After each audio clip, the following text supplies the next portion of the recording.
l'Esprit de Dieu, qui croit que Dieu parle? Dieu parle d'une manière très précise. Un jour, j'ai entendu Dieu me parler entre le lit et la table de nuit. Pour vous dire, l'espace est assez restreint. Et pour vous dire que lorsque Dieu parle d'une manière claire, ou plutôt nous entendons d'une manière claire, on peut dire, il m'a parlé ce jour-là à telle heure, à tel endroit précis. Amen? Parce que Dieu est un Dieu qui parle. Vous avez remarqué que le diable est un diable qui parle? Alors pourquoi est-ce que Dieu se tairait? Amen? Souvent les gens me disent, oh j'entends que le diable. Et si tu es né de nouveau, tu dois entendre Dieu aussi. Alléluia. Donc Dieu veut développer nos sens spirituels de plus en plus pour qu'on apprenne à être conduit par l'Esprit. Alors j'ai entendu le Saint-Esprit me dire, je fais une chose nouvelle. Et j'ai senti que c'est le message que je devais vous apporter ce matin. Je me dis qu'un verset en effet parlait de cela, et je me suis empressé de le chercher, de le lire en entier. C'est celui d'Ésaïe 43, 19. Voici, je vais faire une chose nouvelle sur le point d'arriver, ne la connaîtrez-vous pas? Je mettrai un chemin dans le désert et des fleuves dans la solitude. Lorsque Dieu fait des choses nouvelles, l'impossible devient possible. Là où il n'y avait pas de quoi, il est pourvu. Alléluia. Lorsque Dieu, on peut dire, on revient aussi sur le devant de la scène, permettez-moi l'expression, pour un réveil, on pourrait dire, c'est pour faire des choses nouvelles. C'est pas pour refaire exactement ce qu'il a fait hier. Amen. Et nous le verrons tout à l'heure. Merci Seigneur pour hier. Le point, c'est qu'aujourd'hui, on est aujourd'hui. Vous voyez, ils sont logiques mes messages. Hein? Merci pour l'aveugle qui a été guéri hier. On va pouvoir s'appuyer sur ce témoignage. Mais ce dont on a besoin, et ce dont a besoin l'aveugle qui est aveugle aujourd'hui, c'est de la guérison d'aujourd'hui. Amen. Vous savez, parfois on a une merveilleuse réunion, on a senti qu'il y avait vraiment la présence de Dieu, on essaye de refaire exactement la même réunion la fois d'après. Et ça ne marche pas. Parce que Dieu aime les choses nouvelles. Dieu est le Dieu du renouvellement. La Bible dit dans les Actes qu'en lui, nous avons le mouvement et l'être. Alléluia. Donc si vous me voyez bouger, sauter, vous inquiétez pas. Je ne suis pas fou. Ou je suis fou d'une bonne folie. Alléluia. C'est la folie qui vient de Dieu. Amen.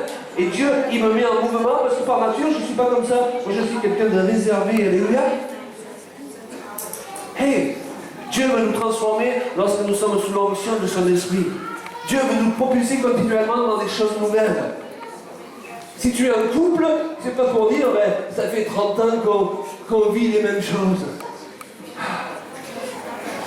J'aime pas sortir de ma sécurité. Non, il faut que tu apprennes de plus en plus à découvrir l'autre sous une nouvelle facette sous laquelle tu ne le connaissais pas ou tu ne la connaissais pas. Alléluia. Dans une vie animée par l'esprit, il sort toujours des choses de nous-mêmes que d'ignorer. Et des choses de l'autre que d'ignorer. Donc on est continuellement renouvelé. Donc c'est tout sauf de la religion. La religion, même charismatique, c'est toujours faire les mêmes choses, ok?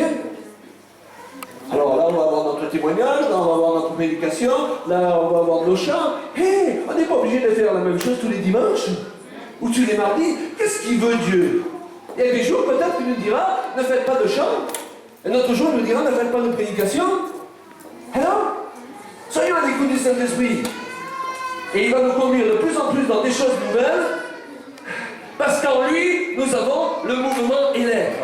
On est vraiment lorsqu'on est en mouvement. Alléluia.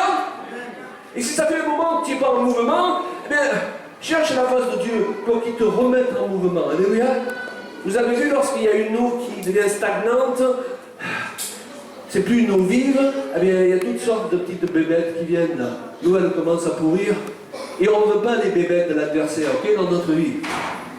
C'est pourquoi on doit être dans le fleuve de vie, chaque jour et chaque semaine.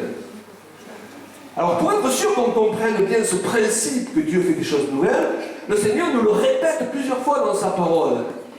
Dans Ézéchiel 11, 19, il nous dit « Je mettrai en vous un esprit nouveau. » Psaume 33, 3, chantez-lui un cantique nouveau. Cela, c'était facile pour vous. Isaïe 62, 2, et on t'appellera d'un nom. Et là, c'est l'écho, vous savez, ils arrivent en retard. Il est question aussi que Dieu déverse sur nous son vin nouveau. Alors c'est un principe. Dieu est le Dieu des choses nouvelles. Il est un Dieu en mouvement qui se renouvelle continuellement dans son expression. Contraste avec une grande part de son Église qui est sclérosée, toujours en retard et toujours en train d'essayer de refaire les mêmes choses. S'il est question de nouveau, de choses nouvelles, la question est nouvelle par rapport à quoi? Par rapport à ce que Dieu a déjà fait. Finalement, les choses que Dieu a faites hier, elles étaient nouvelles lorsqu'il les a faites. Mais comme on est aujourd'hui, elles sont devenues anciennes. Est-ce que vous me suivez?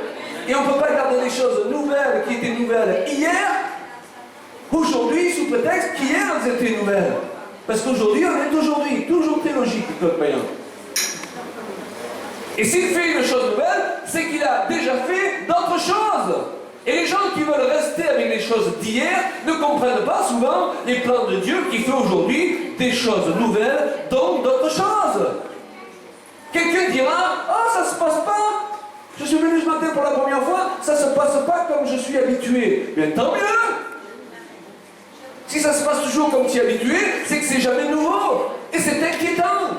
Alors, il y a un problème majeur dans les églises, c'est l'opposition entre ceux qui veulent suivre la nuée, c'est-à-dire entrer dans les choses nouvelles, et ceux qui veulent rester avec les choses vieilles, sous prétexte qu'elles étaient nouvelles hier. Vous me suivez toujours? Ouais, demandez à votre voisin s'il suit toujours là. Il suit toujours, ça va?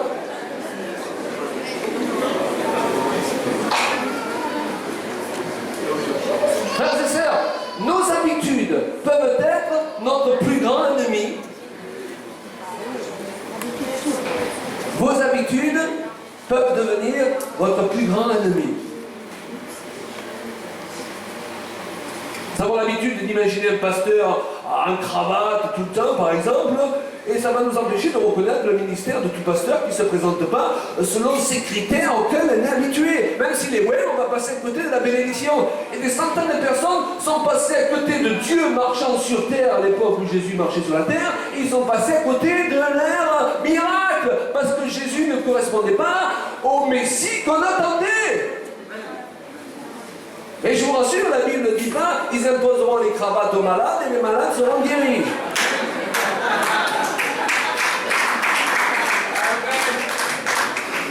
Et Jean-Baptiste se promenait vêtu de poils de chameau. Hein? Donc Dieu, il aime la diversité. Amen? Et puis Jésus, lui, il avait une robe de riche. C'était pas ce que les religieux aimaient, ça. Mais les pharisiens, ils critiquaient Jean-Baptiste aussi parce qu'il est dit que Jean-Baptiste, il ne mangeait pas de viande et il ne buvait pas d'alcool. Donc les pharisiens critiquaient Jean-Baptiste parce qu'il ne mangeait pas et il ne buvait pas, mais les mêmes pharisiens critiquaient Jésus parce qu'il mangeait et il buvait. Donc qu'est-ce qu'il fallait faire pour leur faire plaisir à cela? Et on connaît tous ces personnes dans nos églises, ils sont là que pour critiquer de toute façon. Quoi que tu fasses, de toute façon, ils trouveront à redire. Amen?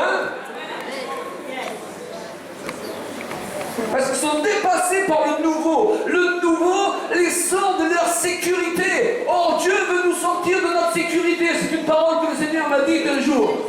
Il m'a dit, Claude Payan, tu veux vivre des choses nouvelles, mais alors il va falloir que je te secoue. Ah, Seigneur. Il va falloir que tu aies des peurs, il va falloir que tu aies des angoisses, il va falloir que tu surmontes ces peurs et ces angoisses. Parce que la bénédiction, c'est pas quelque chose qui vient facilement. La malédiction, ça vient facilement. Nous sommes dans un monde, nous dit l'Écriture, dans lequel c'est le diable qui règne. Et contrairement à une pensée évangélique, parfois, on croit que c'est Dieu qui règne. Mais dis donc, s'il règne, il règne mal, hein? Quand tu te lèves le matin, tu n'as rien à faire pour que les problèmes arrivent, ils arrivent tout seuls. Tu n'as pas besoin de prier pour qu'ils arrivent. Donc on est dans un monde où ce n'est pas la loi de Dieu qui règne, c'est la loi du diable. La Bible nous dit qu'un jour, Dieu régnera et il ne se fera ni tort ni dommage sur toute sa montagne sainte. Le petit bébé, il pourra mettre sa main dans l'antre de la vipère et il ne craindra rien. Amen. L'agneau pétera avec le lion. Ouais. Si vous voulez faire l'expérience aujourd'hui, si vous pensez qu'on est sur la terre qui est gouvernée par Dieu, vous prenez un lion, vous le mettez dans une même cage pendant quelques heures avec un agneau, vous obtenez un échoui. Moi, il y a quelqu'un qui a fait l'expérience, hein, et il l'a fait pendant une semaine. Au bout d'une semaine, il y avait toujours le lion et l'agneau dans la cage. Vous savez ça? Oui, mais ce qu'il fallait faire, c'était simplement changer l'agneau tous les jours.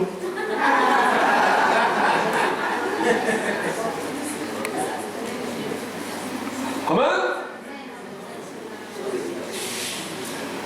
Alors, il y a un problème à rester dans le vieux, parce que rester dans le vieux ne tarde pas à nous placer sous la lettre qui fait vieillir au lieu de l'esprit qui vivifie. Romains 7,6 nous dit nous avons été dégagés de la loi, étant morts à cette loi sous laquelle nous étions retenus, de sorte que nous servons dans un esprit nouveau et non selon la lettre qui a vieilli. Hello!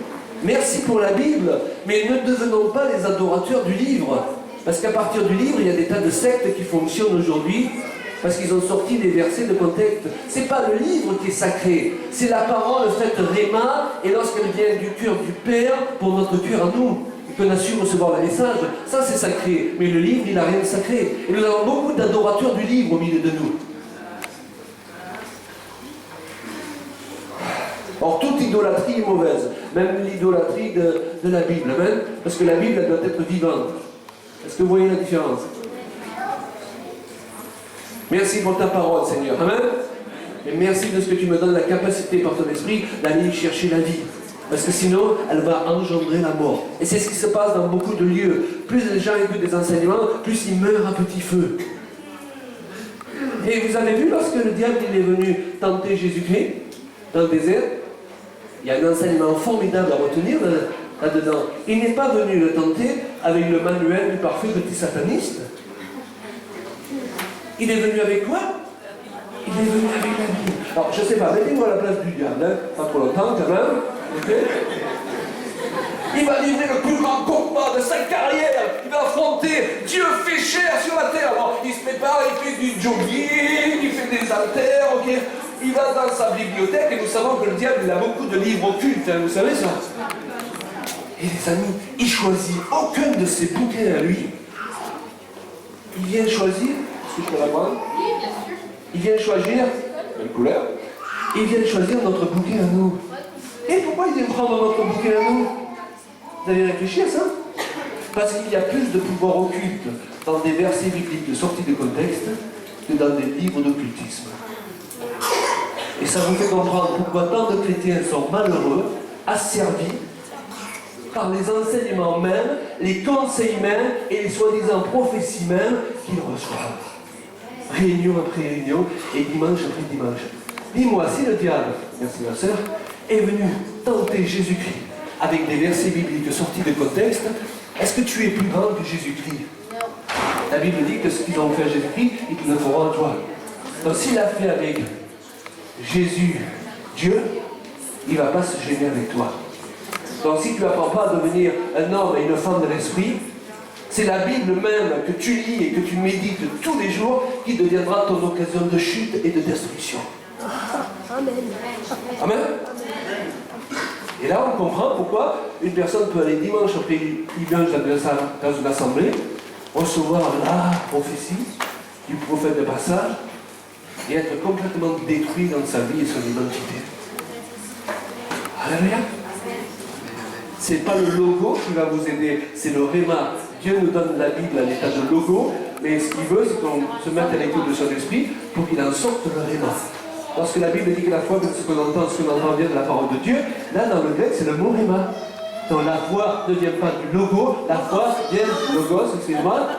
La foi vient de la révélation de la parole. Est-ce que vous voulez être des hommes et des femmes de la révélation? Si vous ne devenez pas des hommes et des femmes de la révélation, vous serez des juges. Et la parole de Dieu sera utilisée entre vos mains pour détruire les autres. Alors moi, je veux être connu comme quelqu'un qui guérit avec la parole de Dieu. Amen. Aujourd'hui, combien de vies sont brisées? Ah, la Bible dit tu ne peux pas te remarier. Ah, la Bible dit qu'une femme, tu ne peux pas prêcher. Et la Bible dit beaucoup de choses, ou semble dire beaucoup de choses dans nos traductions, qu'elle ne dit pas vraiment. C'est pourquoi Dieu place certains ministères d'enseignants aussi. Amen. L'eunuque, il lisait et il ne comprenait pas. Il a fallu que Philippe s'assoie à ses côtés dans le char et lui dise: est-ce que tu comprends ce que tu lis? Non, mais il lisait tous les jours. Alors, le nombre de gens qui lisent tous les jours et qui ne comprennent pas, il vaut mieux que tu comprennes un seul mot par jour plutôt que tu lises 10 chapitres que tu ne comprends pas par jour. Parce que Jésus a dit, quelqu'un a dit à Jésus plus précisément, dis seulement une parole, sous-entendu ouais, et ça marchera. Wow. Bon, ça fait plus d'une parole qu'on entend depuis tout à l'heure, hein? Allez, d'accord? Oh, alors, on va ressortir avec... Amen? Alléluia. Seigneur m'a donné une parole ce matin quand je me suis levé pour toi. Ce week-end, il t'amène dans une nouvelle sphère d'autorité. Voilà, il augmente l'autorité qu'il a placée sur toi. C'est très simple comme parole et ça va se manifester. Alléluia. Amen. Voilà. Et s'il y a des gens qui ont des comportements qui ne devraient pas te dégâts, ça va être les premiers à goûter ça. Donc, je conseille aux gens, voilà, peut-être certains de baisser d'un cran. C'est très important dans la vie. Parce que quand on augmente dans l'autorité, on est en danger. Les personnes qui parlent sur nous sont en danger. Alléluia. Donc soyez autour de vos pasteurs, vous avez l'avantage, la bénédiction d'avoir un bon groupe pastoral. Toutes les églises ne peuvent pas dire la même chose. Alléluia. Donc bénissez-les, soyez derrière eux. Et je voulais vous dire que le Seigneur m'a réveillé ce matin, il m'a donné cette parole pour se faire. Donc ça, c'est maintenant et ça va se manifester dès maintenant. Alléluia. Alléluia. Si quelqu'un doute, vous avez juste à tester le truc, vous verrez. Autant faire une expérience, c'est vrai. Rester dans le vieux va nous amener à exploser lorsque le nouveau de Dieu va se manifester. Il nous est dit dans Marc 2, 22, personne ne met du vin nouveau dans de vieilles outres, autrement le vin fait rompre les outres. Et le vin et les outres sont perdus, mais il faut mettre le vin nouveau dans des outres neuves. Ah ben c'est quoi des outres neuves? Nous sommes les outres.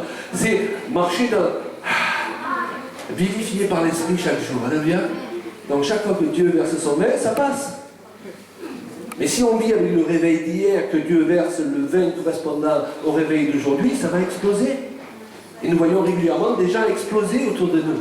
Hier, ils étaient supra-spirituels, aujourd'hui, ils sont complètement en vrac. Parce que Dieu a versé un peu de son vin. Amen. Alors attention aux prières que nous faisons, Seigneur. Répands ton esprit en abondance, Seigneur. Remplis-moi de ton esprit. Visite-nous dimanche matin, Seigneur. Oui, Dieu dit, écoute, si je le faisais de suite, on risquerait d'avoir quelques problèmes. Ok? Vous avez vu, à l'époque de la première église, Ananias et Saphira, ils ont raté leur offrande. Ils sont tombés de mort. Alors, c'était la même époque où il y avait des signes et des prodiges et des miracles qui se faisaient par les mains des apôtres. On est bien d'accord? Voilà, donc on veut l'Esprit de Dieu. Moi, je suis le premier à dire, Seigneur, remplis ce lieu de ta présence, mais est-ce que tous les malades vont être guéris? Est-ce que tous les gens dans le besoin vont voir Dieu pour voir leurs besoins, ou est-ce qu'on va avoir des morts? Quelqu'un va retourner du culte, peut-être, et dire, ouais, on a été visité par l'Esprit de Dieu, c'était super. Qu'est-ce qu'il y a eu? 10 morts. Alors, utilisons le temps que Dieu nous donne, alléluia, pour nous sanctifier, amen, pour être rafraîchis, pour pouvoir être à même de recevoir les nouvelles visitations de l'Esprit de Dieu. De peur que cette vague que nous attendons, nous ayons juste le temps de la voir arriver parce qu'on est emporté par elle. Alléluia. Vous savez, l'Esprit de Dieu fonctionne comme l'électricité. Grâce à l'électricité, je peux parler dans un micro. Grâce à l'électricité, nous avons de la lumière. Merci Seigneur. Maintenant, si je mets les deux doigts dans la prise, vous allez voir mes cheveux. Vous allez dire, dis donc, qu'est-ce qu'il a l'onction, le frère, ce matin? Mais cette onction, elle va me tuer. Hello. Et c'est le même pouvoir. C'est pourquoi beaucoup de gens sont obsédés par la puissance. Et dès qu'ils commencent à toucher la puissance du doigt, la puissance les détruit. C'est pas par la puissance qu'il faut être obsédé, c'est par être près du cœur de Dieu. Est-ce que vous voyez la différence? Et la puissance doit être la conséquence de cela. Amen. Dieu veut que tu prospères comme prospère l'état de ton âme. C'est dangereux de prospérer d'une manière disproportionnelle à l'état de son âme. besoin de l'état de notre âme. Alléluia. Amen. Prêche, papa, prêche. Et si personne ne m'encourage, il faut bien que je m'encourage.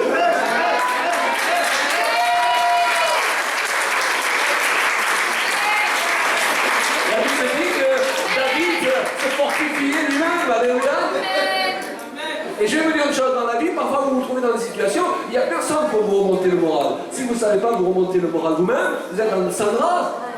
Mais l'Esprit de Dieu, la Bible dit, celui qui médite la parole de Dieu jour et nuit, tout ce qu'il fait lui réussit. Méditer, ça signifie dans le texte hébreu, parler à soi-même. Et pourquoi on voit les psalmistes, dans le livre des psaumes, se parler, alléluia. Ne te laisse pas abattre, mon âme. Bénis l'Éternel, fortifie-toi. Amen. Apprenez à vous parler. Souvent dans ce monde, les gens qui parlent tout seuls, on dit qu'ils sont un peu fous. Mais nous, on a la bonne folie, alléluia. Parlez-vous dans la rue. Amen. Parfois, avec mon épouse, on s'arrête là au feu rouge et il y a quelqu'un qui me regarde dans la voiture il parle tout seul.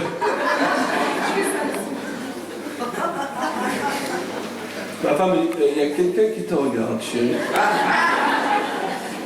Amen. Merci Seigneur pour aujourd'hui. Merci pour l'onction d'aujourd'hui. Merci pour ce que tu as fait hier. Mais moi je voudrais vous dire qu'il y a quelque chose de grand qui arrive pour l'église d'aujourd'hui. Quelque chose de gros. On n'a pas envié hier. Il y a beaucoup de prophètes de malheur qui ne voient que le futur en cataclysme. C'est une part de ce qui va arriver. Mais du sein des plus grosses ténèbres qui vont envahir la terre, va se lever l'église la plus puissante qui ait jamais paru sur cette terre. Donc moi je suis en préparation pour ça. Alléluia. Amen. Gloire à Dieu. Ma mère est morte du cancer. À mon âge, elle était déjà morte. Mon frère était déjà mort. Mon grand-père aussi. Un jour, le diable m'a soufflé aux oreilles. Mais toi aussi, tu mourras du cancer. C'est un héritage. J'ai dit, j'ai pas le temps. J'ai un réveil assumé. J'ai un appel assumé. J'ai une destinée assumée. J'ai autre chose à faire que de mourir.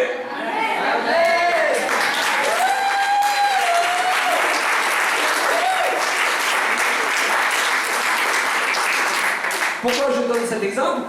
Pour vous montrer dans quel état d'esprit il faut qu'on soit. Il faut qu'on ne soit pas des fatalistes qui écoutons les dernières affirmations à la mode du diable. Amen. Ah, c'est arrivé à ton père, c'est arrivé à ta mère. Hé, mon père, c'est Dieu. Il est en super santé, mon père, au ciel. Alléluia. En vieillissant, tu vas devenir un peu sénile. Qui a dit ça? Moïse, il avait une super pêche en vieillissant. Hello. Je ne suis pas pour la retraite, là. Je suis pour mourir dans le ministère. Alléluia. Mais ce n'est pas le moment, je rassure pour ce matin.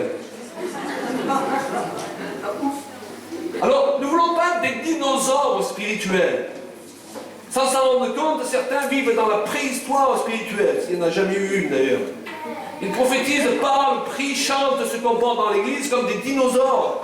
C'est-à-dire selon des formes qui correspondaient à la compréhension des choses de Dieu qu'on avait hier, et qui, plus de connaissances étant venues, sont déplacées aujourd'hui. Est-ce que vous comprenez? Merci Seigneur pour Azusa Street. Gloire à Dieu pour le merveilleux réveil d'Azusa Street. Maintenant, Azusa Street, malgré toute la puissance qui a été déversée parce que Dieu nous donne en fonction de notre connaissance, si vous étiez une femme maquillée, vous passiez pour une Jézabel, on vous mettait hors de l'église. Donc on ne va pas essayer de revivre à Azusa Street, ça serait embêtant pour plusieurs d'entre vous, ok? Parce que plus de connaissances est arrivé. À Azusa Street, ils avaient quelques doctrines très bizarres. Si vous alliez chuter, vous étiez tombé dans le péché, c'était fini pour vous, vous partiez en enfer, on ne vous resterait pas. Et pourtant, c'est le même mouvement dont nous bénéficions aujourd'hui des retombées pentecôtistes. Est-ce que vous me suivez? Alors merci pour hier, mais on veut vivre les choses avec plus de connaissances aujourd'hui. La fraîcheur. Avec la fraîcheur d'aujourd'hui. Amen.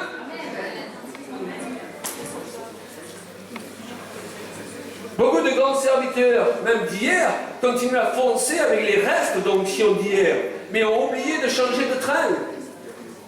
Vous savez, une voiture, lorsqu'elle n'a plus d'essence, elle a encore de la lancer s'il y a de la descente.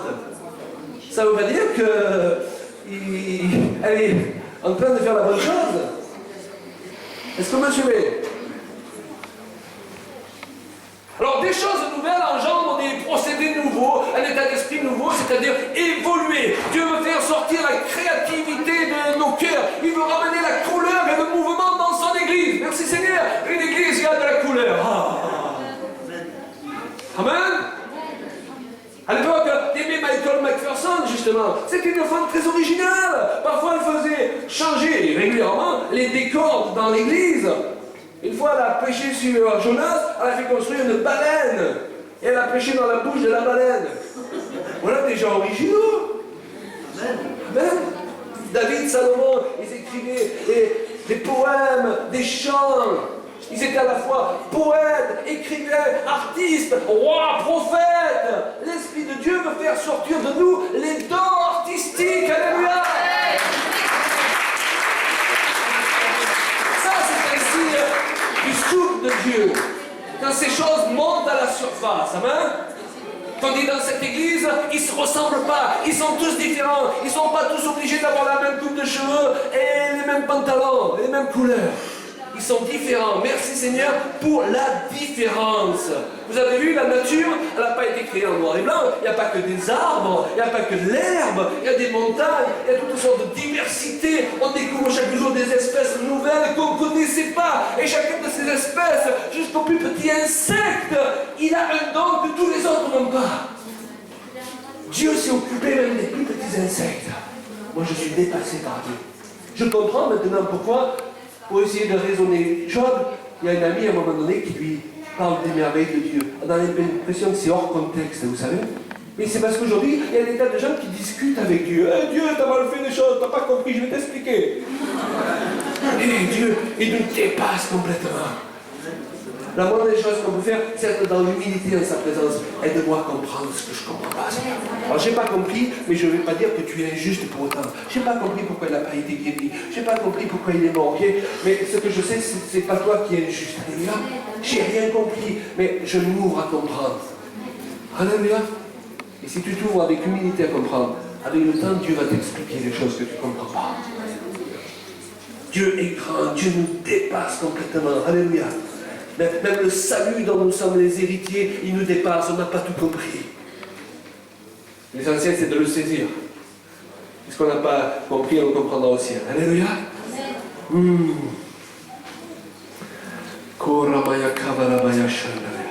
Le voisin suit toujours.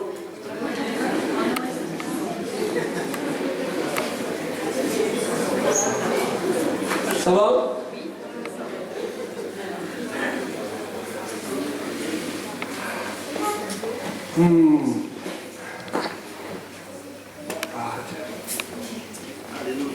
Alors lorsque Jésus est venu sur cette terre, ce qui est apparu de suite, c'est qu'il était différent. Différent des autorités déjà reconnues de l'époque, les pharisiens. Différent par rapport à toute une foule d'idées préconçues religieuses. Jésus est venu comme un simple homme, donc différent par rapport à la conception que les gens avaient du Messie qui devait venir. Différent aussi parce qu'il était loin d'une nuit de joie. Il est dit différent par rapport à ses collègues, les autres prophètes qui étaient venus avant lui. Alléluia. Essayez d'inviter des serviteurs de Dieu différents. Moi, il y a certains serviteurs de Dieu, je les aime beaucoup. Mais parfois, je vois, oui, merci. Mais je vois parfois des gens qui suivent leurs enseignements et qui deviennent des photocopies. Parce qu'ils ont suivi leur école biblique, ils sont là, ils prêchent comme eux, ils prient comme eux. Et je dis, non, moi je ne veux pas inviter des photocopies, je veux le vrai truc. Vous n'avez pas besoin d'être la photocopie de quelqu'un d'autre, alléluia. Dieu vous a tous créés uniques, le tout c'est d'aller chercher au fond de nous cette unicité. Jésus était différent, il n'a pas refait comme Jean-Baptiste qui était venu avant lui, étant dans les déserts et vêtu de poils de chameau, puis il avait sa robe d'une seule couture, alléluia. Et ça déstabilisait les gens qui... Déjà les disciples de Jean-Baptiste qui disaient, voilà, maintenant notre modèle de serviteur de Dieu c'est ça. Déjà ça avait déstabilisé les pharisiens qui avaient leur modèle de serviteur de Dieu en disant Jean-Baptiste il ne correspond pas, et avec Jésus ça n'est plus où ça n'était, ok?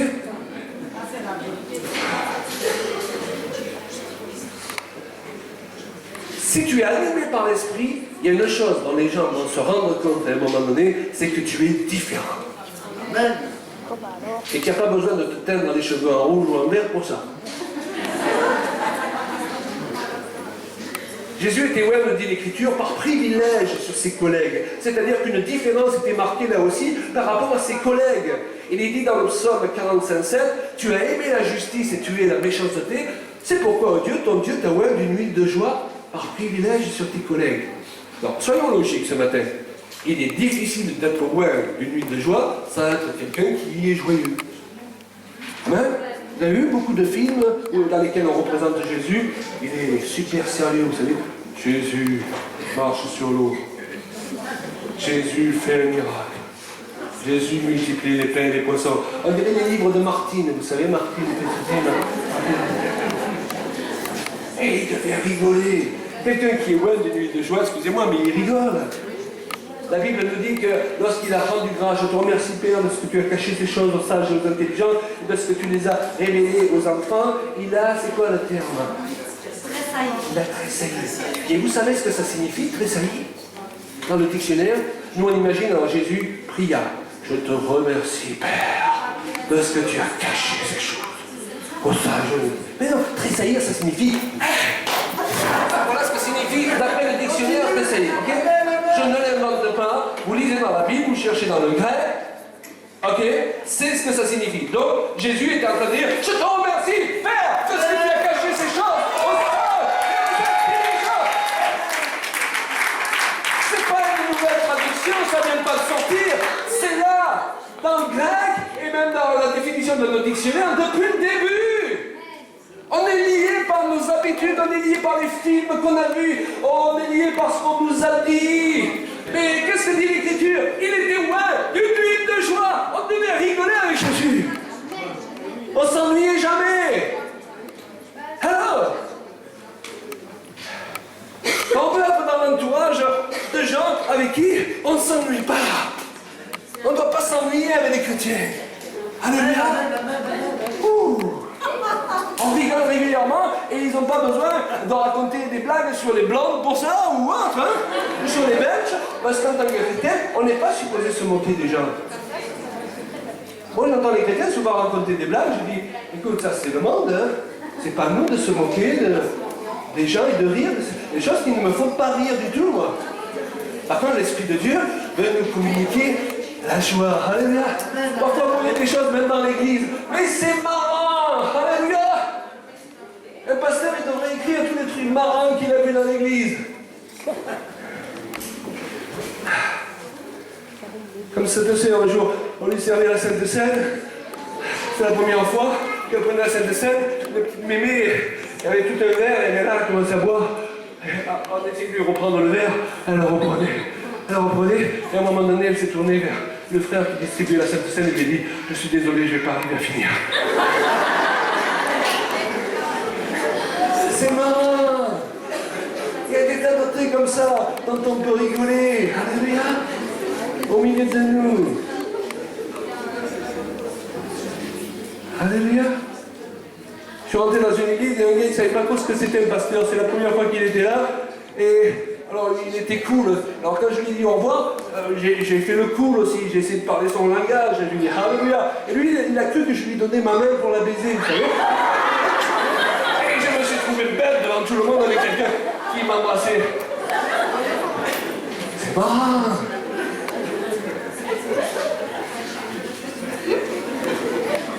Et on pourrait écrire un livre, hein, comme ça. Il faut qu'on fasse ça un jour. On va gagner de l'argent avec un truc comme ça.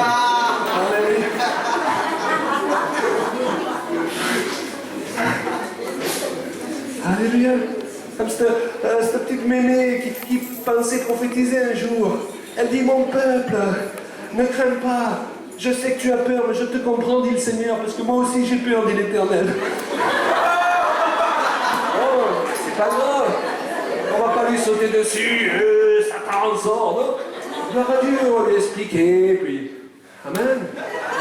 On a le droit à l'erreur. Un peu d'humour. Et c'est cet autre gars, c'était à l'époque de Noël, il prophétisait, peut-être, je crois qu'il était juste, mon peuple, ainsi parle le Seigneur, tout le monde était édifié, et à la fin, il a pensé qu'il fallait qu'il ajoute quelque chose à la part de Dieu, et le Seigneur vous souhaite à tous un joyeux Noël. Maman. Et les gens qui entendent un truc comme ça, mon Dieu, ils sont dans la maison du Seigneur. Alléluia. On doit avoir de la révérence pour Dieu, mais on ne doit pas venir des gens qui ont l'impression de marcher sur des œufs pendant tout le culte.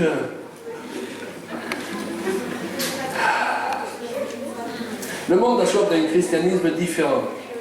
Et différent de l'image faussée souvent que les chrétiens en ont donnée. Alors, pour voir différemment, je vais terminer par là. Il faut voir de plus haut.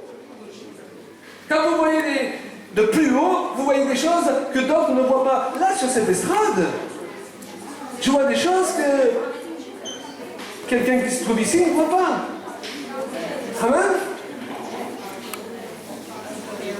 Et si même sur l'estrade, je prends une chaise et je monte dessus, je vais voir là-bas des choses que je ne voyais pas en étant sur l'estrade. Donc, lorsque vous vous élevez, vous montez plus haut, Dieu va vous permettre de voir des choses que vous ne voyez pas auparavant. Amen. Mais, monter plus haut, ça signifie quoi? C'est prendre plus de risques. Là, je risque de me casser la figure. Vous êtes d'accord avec moi? Vous avez vu lorsque certaines personnes ont pris leur ami paralytique et ils voulaient tellement qu'il soit guéri, ils l'ont amené à Jésus. Et quand ils sont venus devant la maison où se trouvait Jésus, l'entrée était obstruée par la foule. Alors là, j'imagine des tas de chrétiens que je connais qui auraient dit, si ça avait été la volonté de Dieu que cet homme soit guéri, il y aurait eu un tapis rouge. Et non, la bénédiction, c'est pas quelque chose qu'on saisit facilement. Ok, la bénédiction, c'est pas pour le chrétien qui consulte Dieu une fois de temps en temps. La bénédiction, il faut s'accrocher pour l'avoir, ok? C'est pourquoi Jésus a dit, ce sont les violents qui s'emparent du royaume de Dieu. Alors qu'est-ce qu'ils ont fait? Ils ne se sont pas laissés abattre, ils n'ont pas dit, ah bah, c'était donc pas la volonté de Dieu. Ils sont passés par le toit, ils ont trouvé une autre solution. On va passer par le toit, mais pour passer par le toit, il faut le casser le toit. Alors j'imagine un peu les gens en bas, hein, ils sont tranquilles, ils voient ces gars qui montent sur le toit, et en plus, avec un brancard. Alors là, vous imaginez les réactions. Il y en a qui disent, mais qu'est-ce qu'ils font là sur le toit? Ils veulent se faire remarquer, voilà, on a compris. Il y en a même qui prennent des paris. Quand vous êtes un serviteur de Dieu qui veut rentrer dans une autre dimension, vous montez plus haut, et vous avez des gens, ils vous regardent, ils prennent des paris. Tombera, tombera pas, tombera. Si vous ne tombez pas, ils disent, on a toujours été d'accord avec vous. Si vous tombez, ils disent, Dieu nous avait montré. Enfin, ici, il n'y en a pas, mais surtout là. Et puis, il y a des bouts de toit qui doivent tomber. Et vous imaginez, ils tombent où? Ils tombent sur les gens qui sont dessous. Donc quand vous voulez monter plus haut, même si vous ne vous occupez pas des gens, les gens ils vont se prendre de la poussière, des bouts de toit, et ils vont dire que vous le faites exprès. Le pasteur Pierre-Yves le fait exprès pour nous embêter. Non! Il veut juste rentrer dans une dimension supérieure. Et il n'a pas le choix. Parce que la porte est obstruée. Dis-le à ton voisin, t'as pas le choix.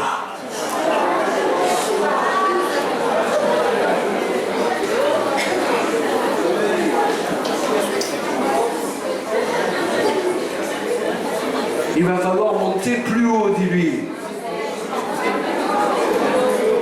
Ça sera plus dangereux. Plus haut, on risque de tomber.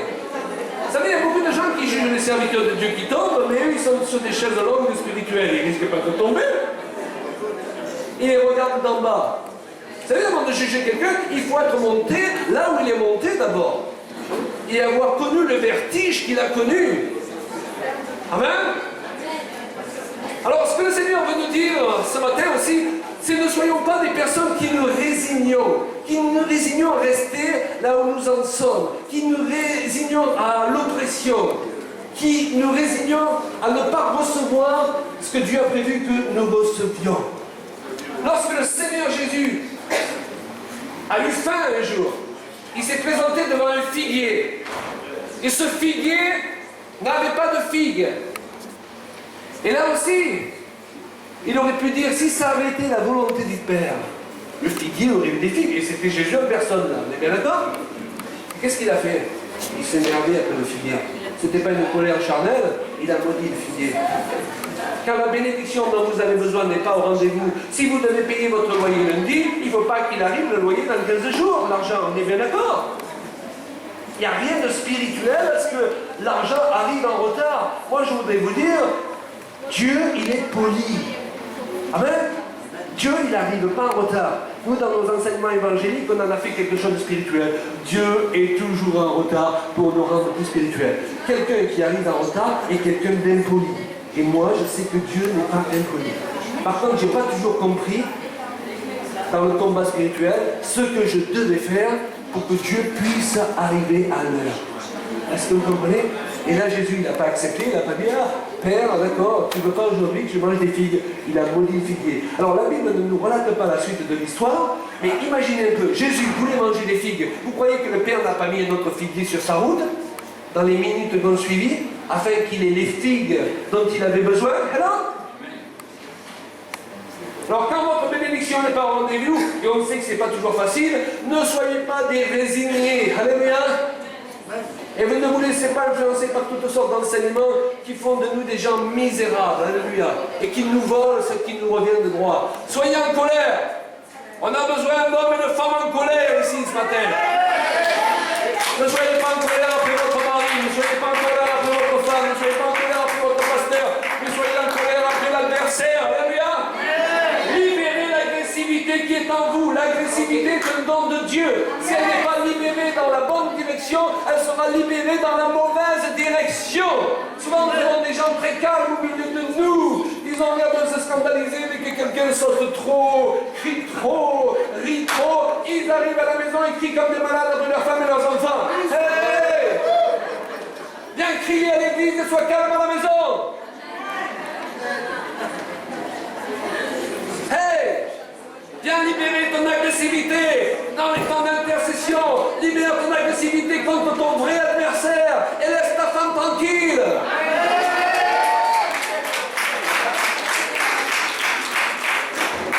J'ai noté que les femmes applaudissent plus fort que les hommes.